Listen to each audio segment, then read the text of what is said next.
there was a little bit of an echo, and it was coming through both the phone and through the system. So, anyways, now everybody can hear you, not just me. It was interesting. A conversation with somebody else talking about, and we're talking, kind of mentioned about going out and playing. They had talked about it was tough to make money right now in the area they were in, because everybody is so anxious to get out and play. They're basically doing it for next to nothing or for nothing. Do you see that kind of thing in the area? Do you see, bars and that kind of stuff not offering as much, or have you run into anything like that yet? That's kind of always been the case out here, I guess, just with LA being, Tinseltown and all that fun stuff, this kind of hub of entertainment. You throw a rock, you'll hit 6 guitar players type thing.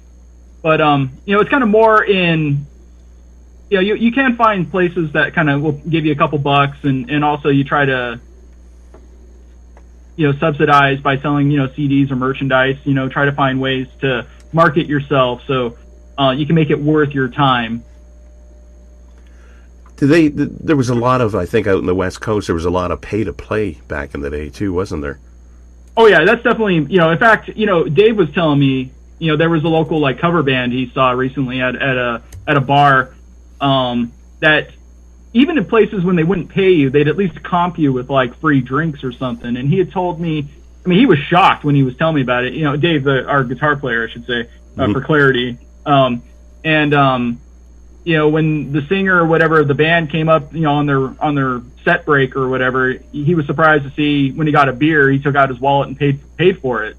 And he said he had kind of asked the guys after the show, and they're even, these bars and places now, some of them aren't even comping free drinks or free food for the acts.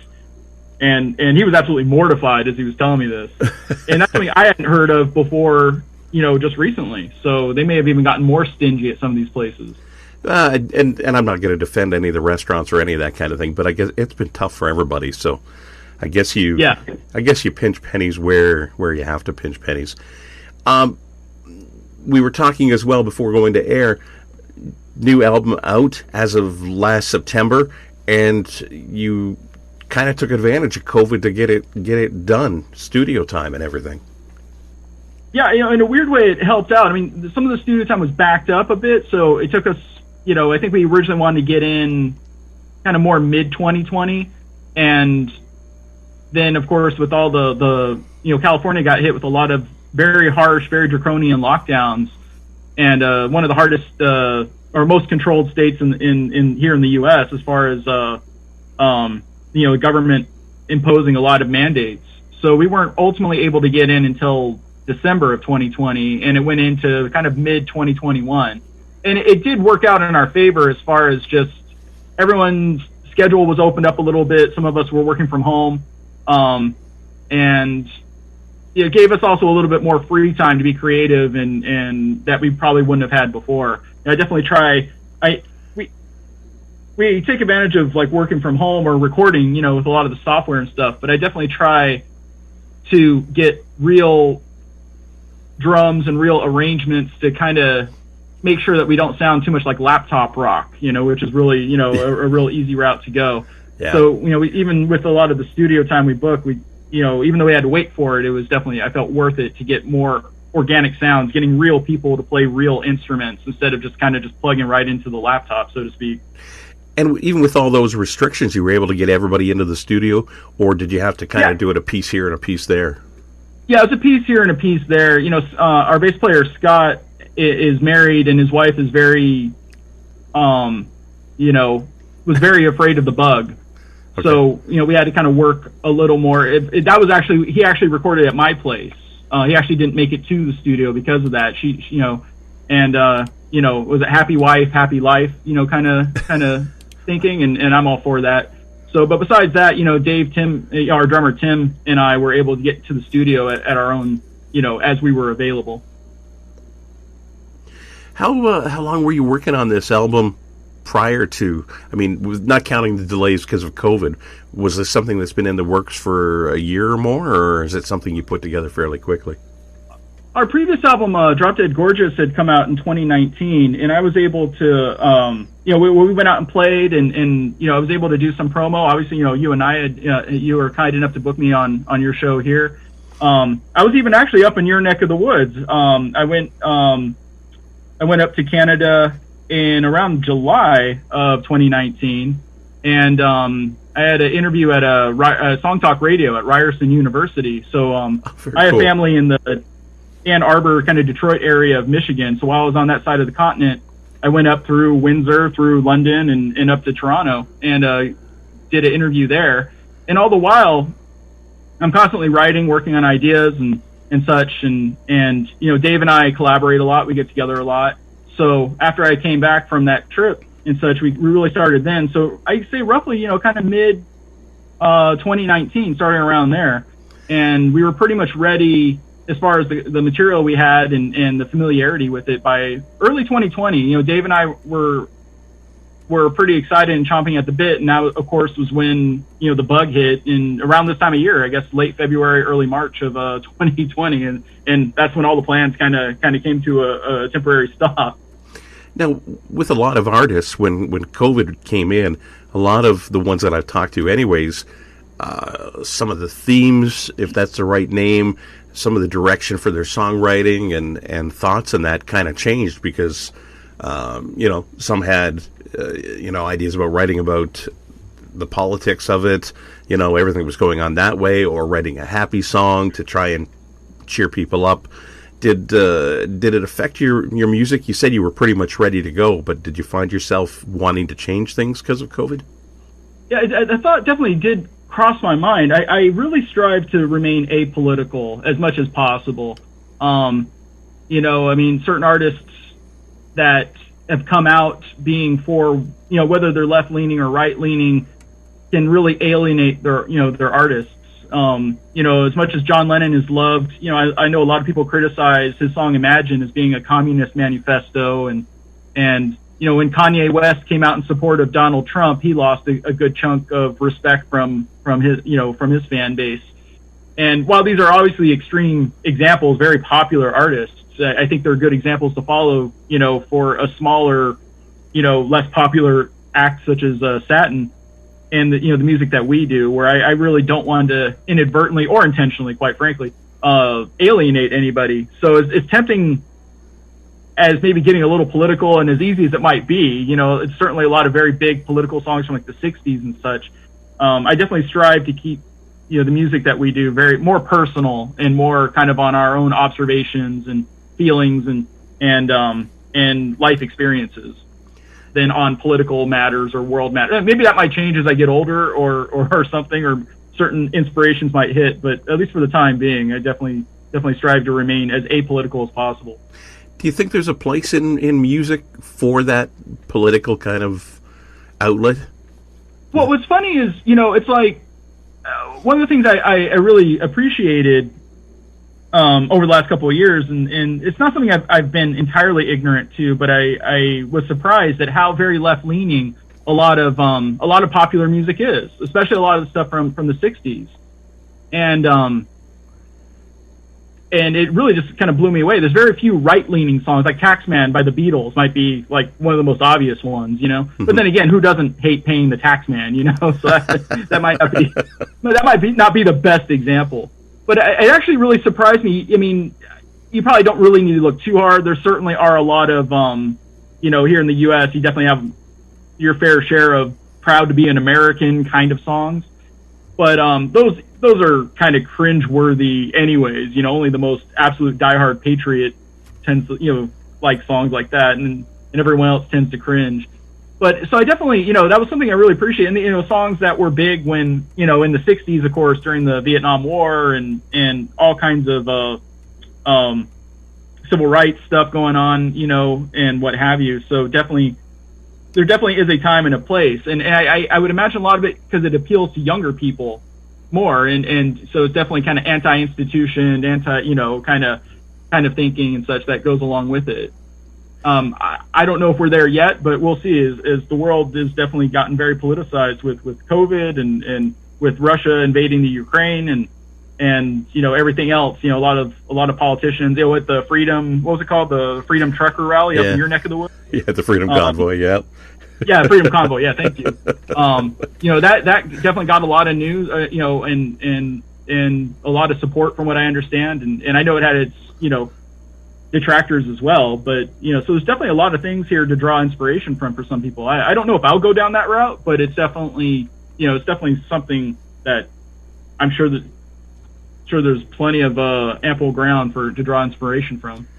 I always found it interesting myself personally that a lot of songs, like you said, from the 60s and the 70s and that had political overtones and that kind of thing, that not growing up necessarily with the era the same way, I didn't necessarily recognize them as political songs or anti-war songs, and it wasn't until later in life when you start reading paying closer attention.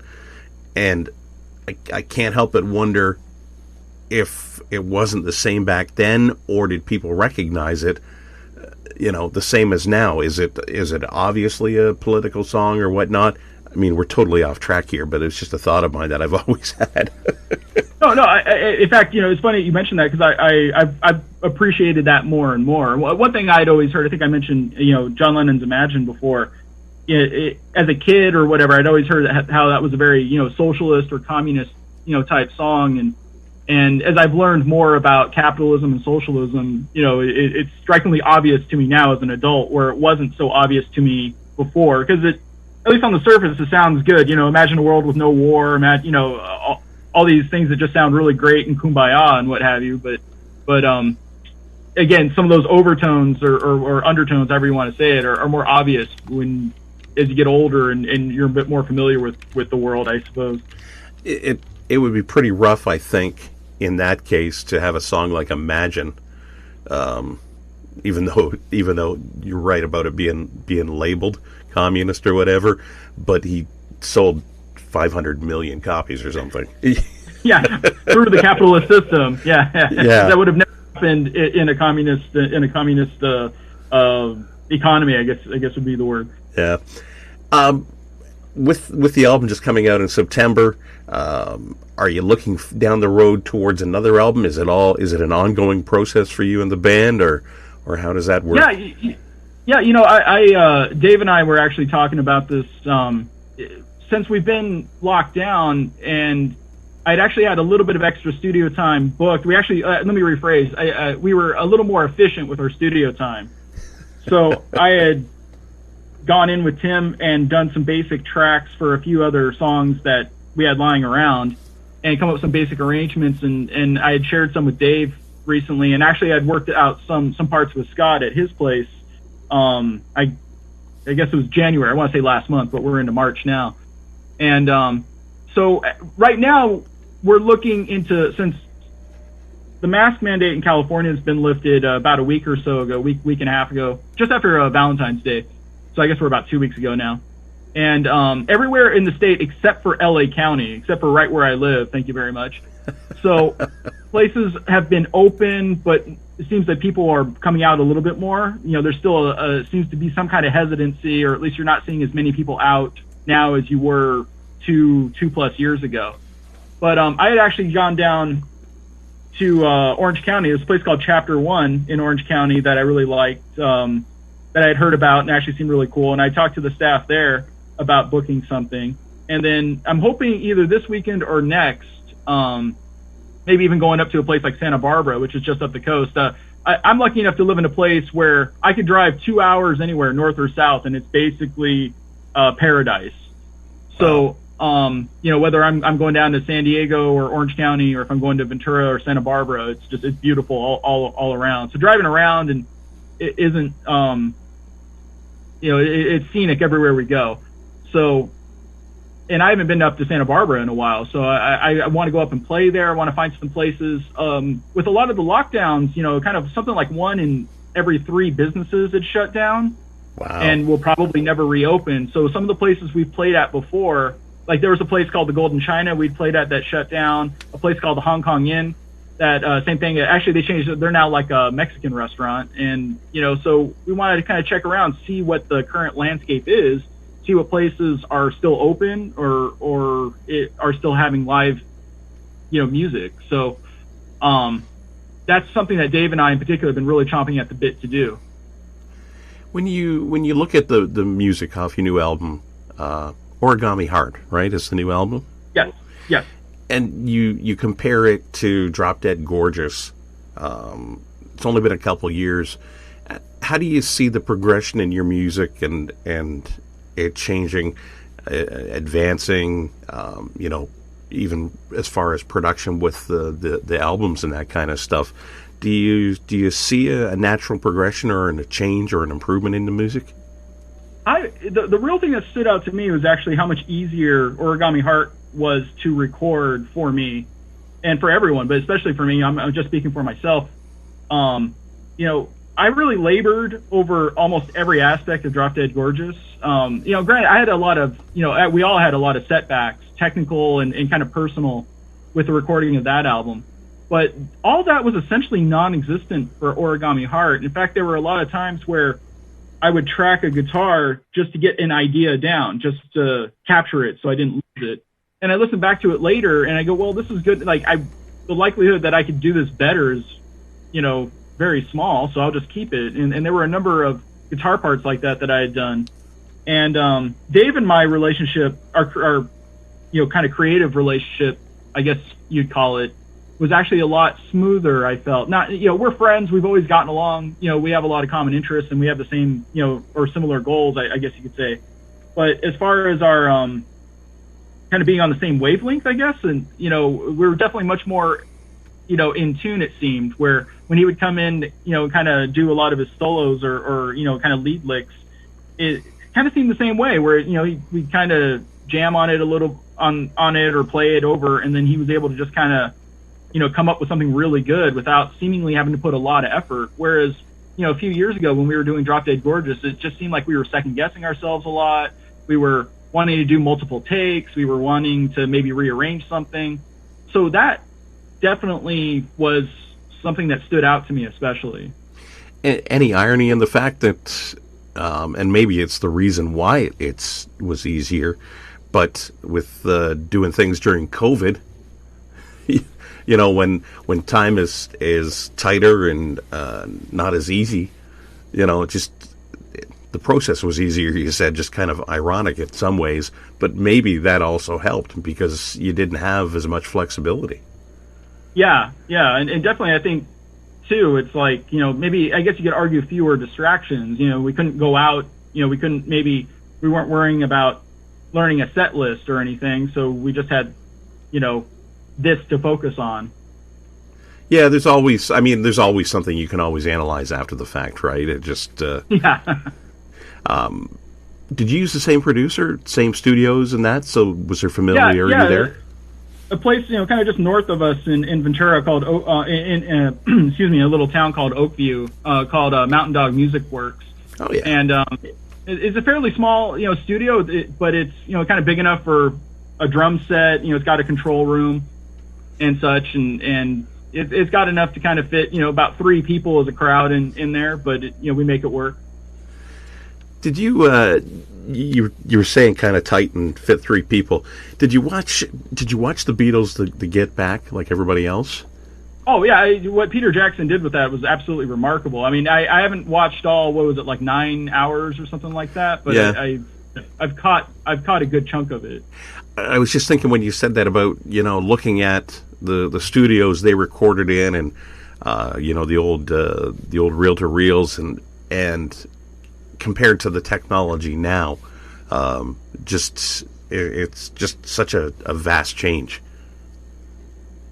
As a kid, I'd seen the Beatles anthology series that had come out in I believe the early to mid 90s, and in it, of course, has some of the same footage, for the Let It Be or Get Back sessions, and so you had this thought that when you go into a studio, it's this huge, like, cavernous, like, warehouse kind of thing or something.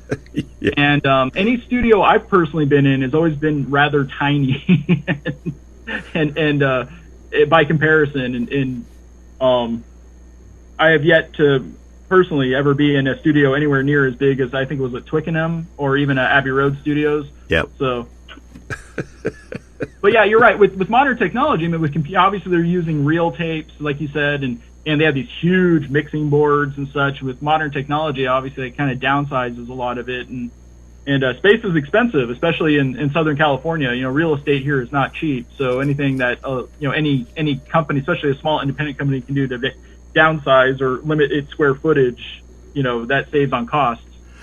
A lot of artists have gone back to using the old style systems, old mics, the old analog recording and tube and geez, I'm having a brain fart.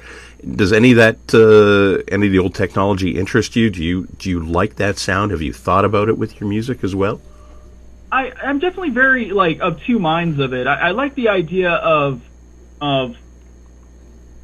like I believe I mentioned earlier, getting real people to play real instruments and keeping the human elements in the music. I know a common trend in modern music, and as I'm kind of understanding, this is actually kind of going back as far back as the 90s, but it's only accelerated in recent years, is everything, it's drum samples, everything's perfectly time aligned, everything's vocals are all perfectly auto-tuned, everything's snapped on a grid, and everything's kind of pitch perfect. I definitely like to keep things, I don't like sour notes. I don't like things being out of time, but I'm okay with drums kind of flamming a bit. I'm okay with, when Dave does some backing vocals, if he pronounces a symbol a little early before me, I'm fine with that. In fact, I think the listener, it's like when you would hear like Noel and Liam Gallagher singing together on Oasis, you could hear the timbres of their voices. And I always preferred that over a singer like Steven Tyler or someone as talented of a singer as he is. When he overdubs his voice 8 billion times, it just, yep. To me, it can be a little off-putting after a while. So I definitely like to make as much of that, kind of real as possible. As far as like equipment and such, I'm not too much of a tech geek myself.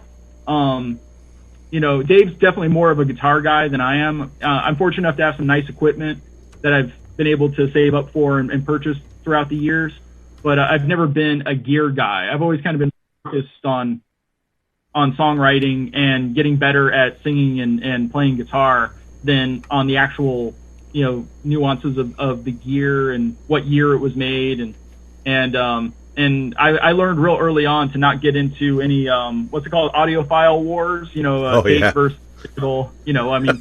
Guys are very, very passionate, or vinyl, the medium wars, vinyl versus CD versus MP3 or lossless stuff. I know some guys are very, very passionate about whatever it is that they love, and I just kindly walk away very slowly. One of my favorite stories going back, do you know the Canadian band Rough Trade from the 80s? No, I'm not familiar with them. They were pretty big around here. Carol Pope and Rough Trade, and they had a bunch of hits in Canada. And their first album they recorded in the basement of a church, and the recording equipment was connected directly to a vinyl album. So as they recorded, it put it directly to vinyl. Oh my! And so there was 10 songs in the first album. So they played the first song straight through, and then they stopped and waited the 5 seconds or whatever. There was always a pause between on the old vinyl, and then they played the second song, and they did both sides of it that way in one take.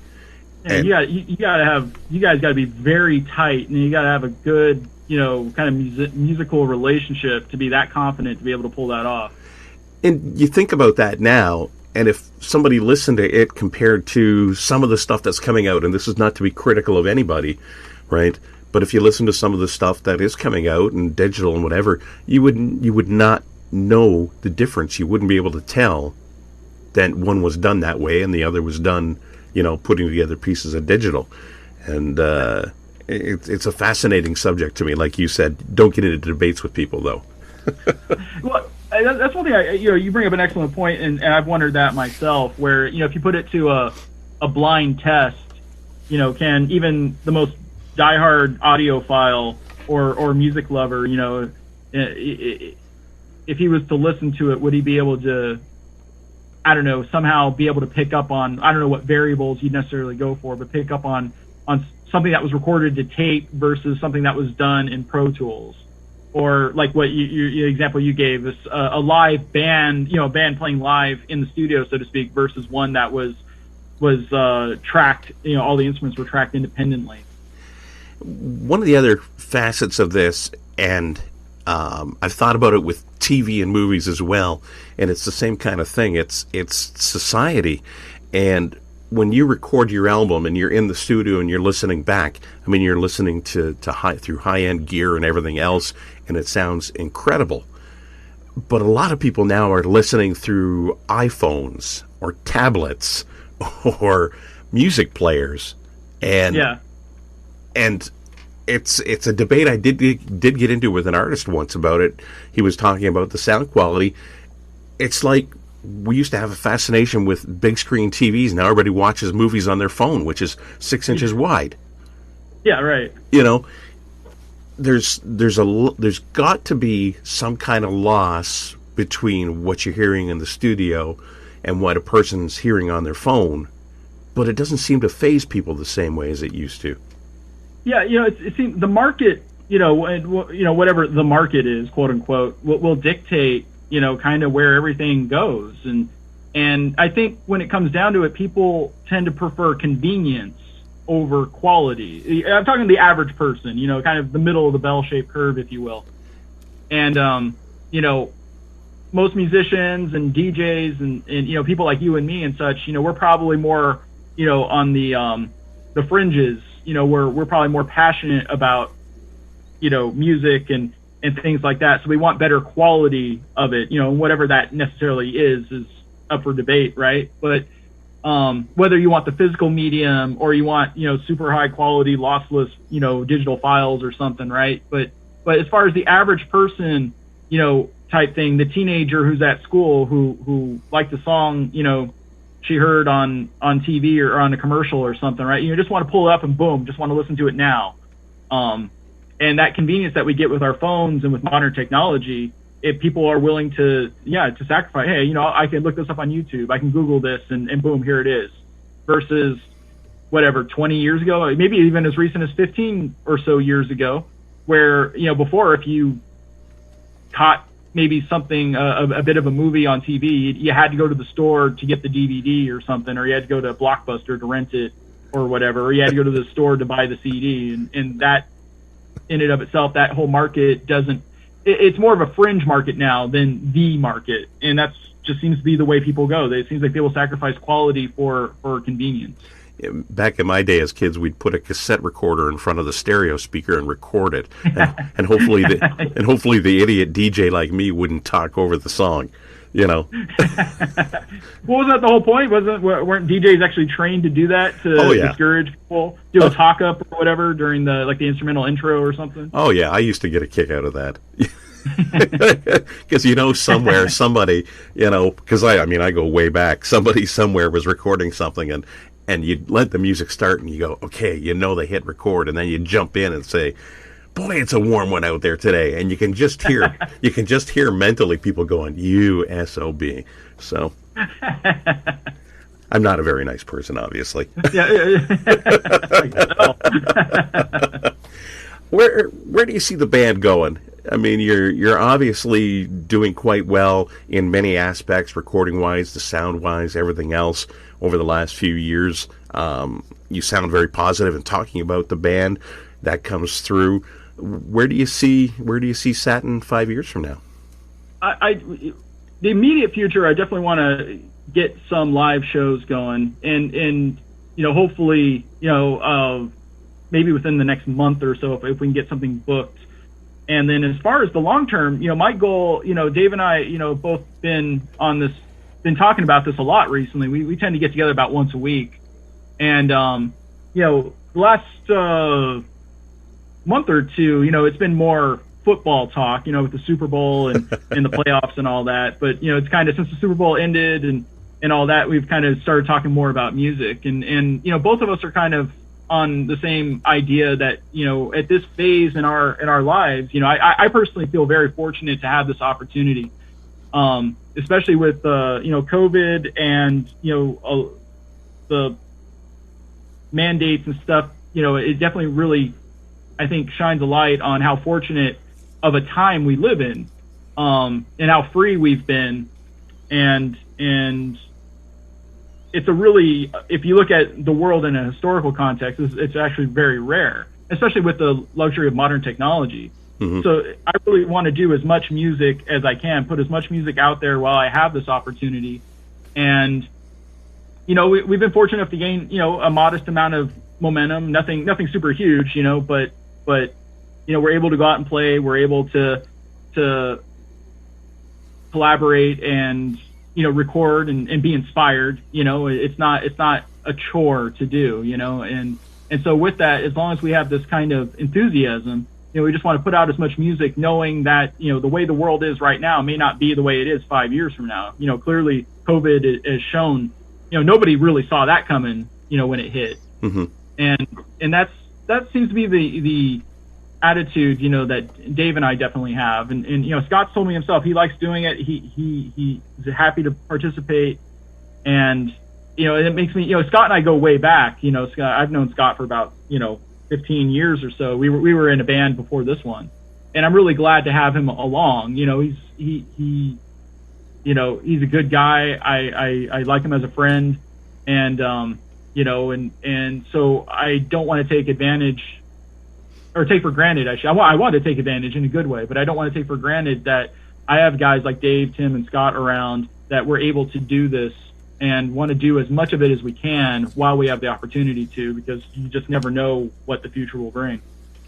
It's really a chemistry thing, isn't it? When you've got a group like that you're all kind of on the same page and having fun. If one of those elements, for whatever reason, is not part of it anymore, it changes the whole dynamic. Yeah, and that's the thing, that's what got me into music, was this idea where you kind of get like 4 or 5 guys together, and whatever sound you get from that is a unique property from that particular group, if you will, of people.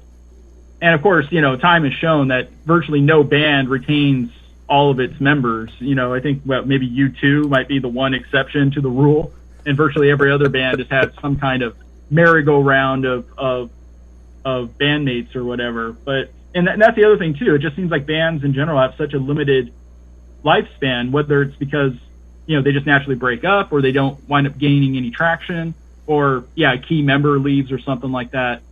So that's the other thing too. It's like I feel very fortunate to have guys like this, and this is a rarity even here in Southern California. It's not quite as common in some ways. You get a lot of guys that maybe they're talented, but they're difficult to get along with, or you get along with them, but they're either not talented or they have different ambitions or different goals.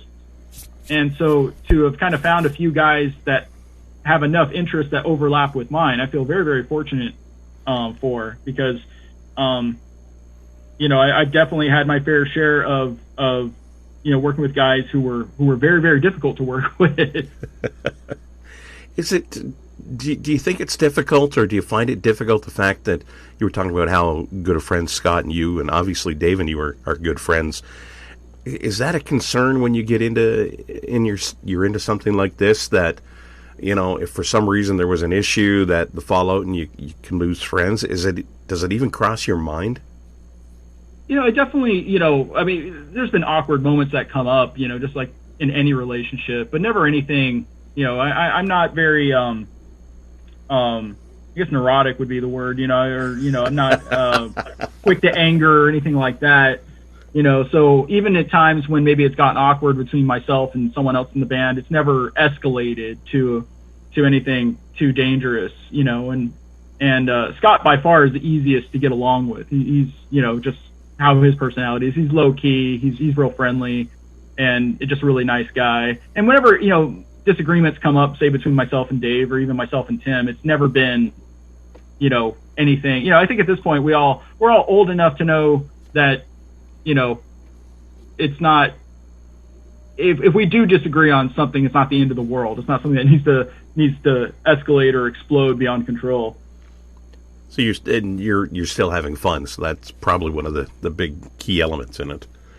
Yeah, absolutely. And that's definitely what it all really comes down to, is that kind of that having fun, or that sense of like artistic satisfaction that you've kind of done something that you can be proud of. I mean, we bounced around and covered a bunch of things, and some of it was even about music. Is there anything about the album and the music and stuff that we haven't talked about that you want to talk about? I mean, really the inspiration, the album title and the main song, title track, actually came from an Origami Heart a girlfriend had made for me in college. She would make me, I have a couple of them, but the that I still had, that I had found in the last couple of years. And it was one of those things where just you look at something and it just hits you, and they're actually very small. They're only maybe about the size of about a dime or so. And when I saw that, I just thought, Origami Heart, what a cool like song title or album title that would be. And it was very important to me to actually use one of the Origami Hearts that she made for me for the album cover itself.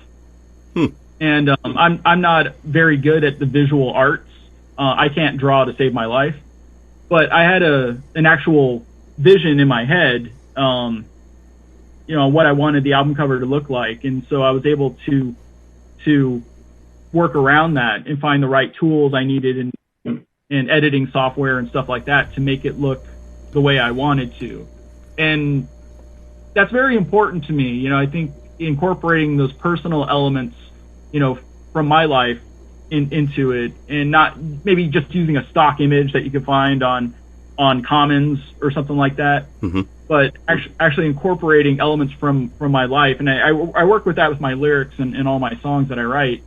And because I feel that's, my angle on this is, making it personal, not because it's all about me, not in a selfish or narcissistic sense, but because I want to keep it as real and articulate my experiences or things with others on the hope that they've had the same, that they could share an empathy or share those experiences, their life experiences, so to speak, through the songs that we have.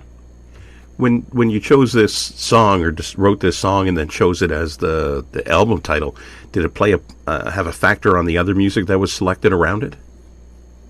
It definitely gave a real like starting point. For me, I've always liked titles, whether it's song titles or album titles. And so that really kind of gave it an anchor, I guess would be the way to put it. And okay, here's the starting point, let's go, like boom, and already too, it's like we know with the title track and with how upbeat and accessible the song is, we felt that that's a perfect lead off, single, perfect lead off track. And it kind of gave a place to just a real strong jumping point to move forward on. Any other songs in there like it from your college days, inspiration-wise? The last two songs on the album, Move On and Fearless, actually come from our college days, Scott and mine, our previous band. And those were two songs we felt very strong about. And with Drop Dead Gorgeous, I made a very conscious effort to use all newer material that had been written, that was fresh at that time from 2019. It's hard to believe it's already 3 years ago now. But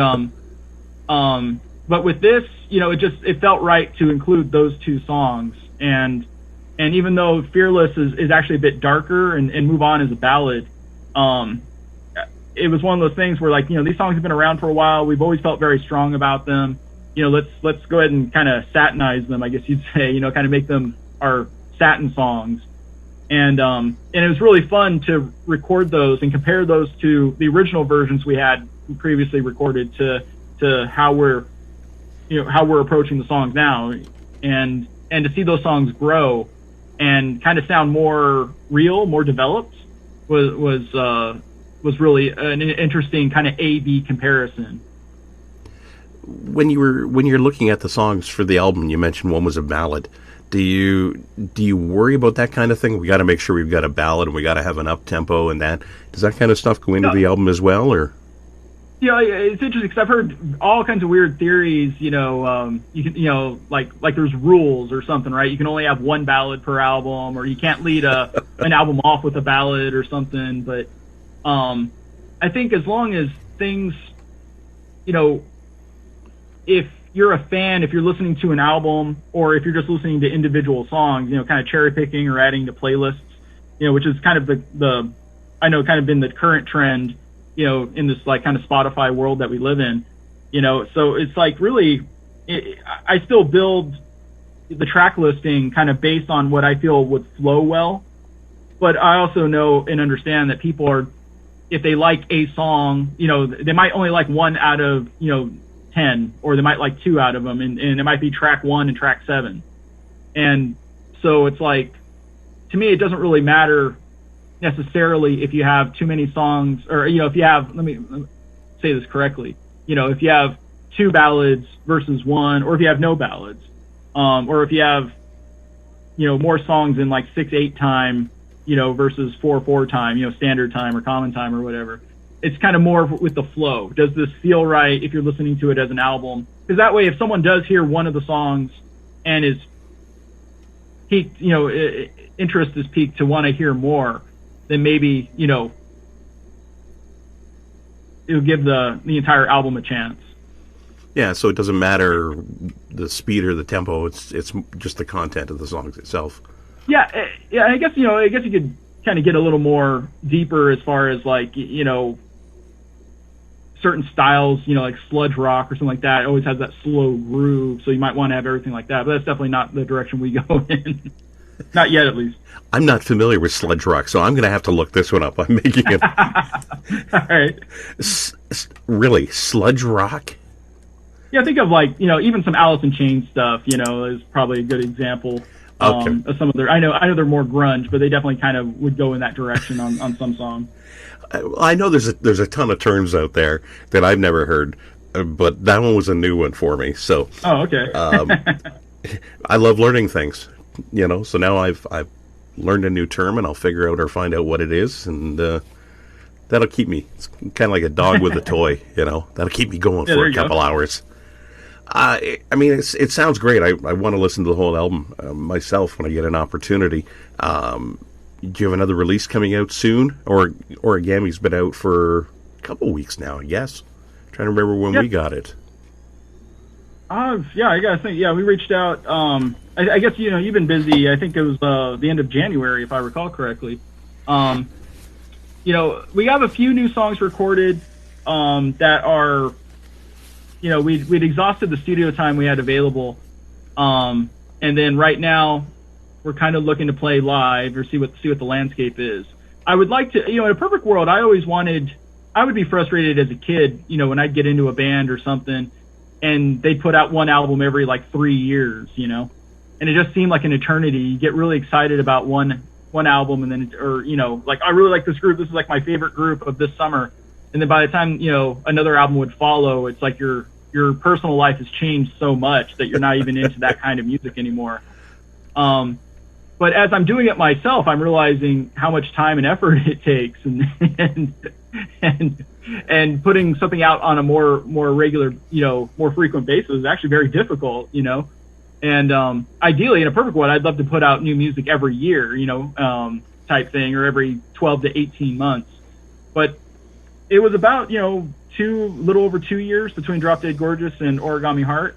And, we're already into March now of 2022. So, I would like to, ideally, maybe have something out, by 2023. And, and that's ambitious. Do as much as we possibly can, strike the iron, while it's hot, so to speak. And, while the inspiration is there, the opportunity is there, and, just be as productive as possible in this like kind of phase of our lives, if you will, and not kind of waste, nothing's worse than wasted opportunities or wasted, yeah, absolutely. Ambition. Yep. Yeah. Nothing like looking back and going, I wish I had, Yeah. I one thing I had heard, I don't know if it's attributed to any famous like thinker or poet, but it's like, in life you tend to regret more of the things that you didn't do than you do regretting the things that you did do. Yes. Yeah. Yeah, exactly. I agree with that completely. So, I've often said for myself that I don't regret anything that I have done, good or bad, because it's shaped me to who I am today. Right. The things that I haven't done may have shaped me a different direction, but who knows? So, yeah.